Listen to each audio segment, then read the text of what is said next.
ഉച്ചയോടുകൂടിയാണ് രാഹുൽ മാങ്കൂട്ടത്തിലെ മുൻകൂർ ജാമ്യാപേക്ഷ തിരുവനന്തപുരത്ത് കോടതി തള്ളിയത്, സെഷൻസ് കോടതി തള്ളിയത്. അതിനുശേഷം ഹൈക്കോടതിയെ സമീപിക്കും മുൻകൂർ ജാമ്യത്തിനായി എന്ന രീതിയിലുള്ള വാർത്തകൾ വന്നിരുന്നു. പക്ഷേ സർട്ടിഫൈ ചെയ്ത കോപ്പി മുൻകൂർ ജാമ്യാപേക്ഷ തള്ളിയതിൻ്റെ വിശദമായ വിധിപ്പകർപ്പ് കിട്ടുവാൻ താമസം നേരിടും. അതിനാൽ ഇന്ന് തന്നെ മുൻകൂർ ജാമ്യാപേക്ഷ ഹൈക്കോടതിയിൽ നൽകുവാൻ സാധിക്കില്ല. പക്ഷേ ഓൺലൈനായിട്ട് അപേക്ഷ നൽകുവാനുള്ള സാധ്യത നിലനിൽക്കുന്നു. നാളെ തന്നെ ഹൈക്കോടതിയിൽ അടിയന്തരമായിട്ട് മുൻകൂർ ജാമ്യാപേക്ഷയിൽ വാദം കേൾക്കണമെന്ന ആവശ്യം ഉന്നയിച്ചേക്കാം എന്ന രീതിയിലുള്ള അഭ്യൂഹങ്ങളുമുണ്ട്. അതേസമയത്ത് തന്നെയാണ് കീഴടങ്ങുന്നോ അതോ അറസ്റ്റിലാകുന്നോ? പാലക്കാട് MLA രാഹുൽ മാങ്കൂട്ടത്തിൽ കീഴടങ്ങാൻ പോവുകയാണോ അതോ മാങ്കൂട്ടത്തിലിനെ അറസ്റ്റ് ചെയ്തോ? അഭ്യൂഹം നിലനിൽക്കുകയാണ്.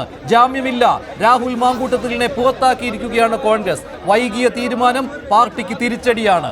നേതൃത്വത്തിന്റെ നിശബ്ദതയും കാലതാമസവും ഇന്നാണ് കോൺഗ്രസിനെ കുടുക്കുന്നത്. പാർട്ടിയുടെ നൈതികാവകാശം തകർന്ന് തരിപ്പണമാക്കിയിരുന്നു. CPM-നെ വിരൽ ചൂണ്ടി മാതൃകാ തീരുമാനമെടുത്തുവെന്ന് വീമ്പ് പറഞ്ഞ കോൺഗ്രസിന് ഇന്നലെ തന്നെ പുറത്താക്കിയെന്ന് വിശദീകരിക്കേണ്ടി വന്നത് പരിഹാസ്യമാണ്.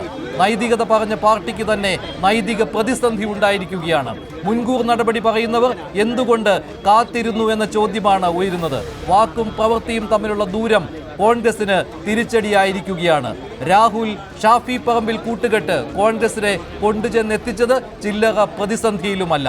സരിനെ CPM പാളയത്തിലേക്ക് തള്ളിയതും നേതൃക്ഷമതയുടെ പാളിച്ചയാണ്. ഉമ്മൻചാണ്ടിയുടെ വ്യക്തമായ ടിക്കുണ്ടായിട്ടും JS അഖിലിനെ പോലുള്ളവർക്ക് രാഹുലിനായി വഴിമാറേണ്ടി വന്നതും ഷാഫിയുടെ ഗുണ്ടാശക്തിയിൽ A ഗ്രൂപ്പ് മാനേജർമാർ മാങ്കൂട്ടത്തിന് വേണ്ടി തലകുനിച്ചതിനാലാണ്.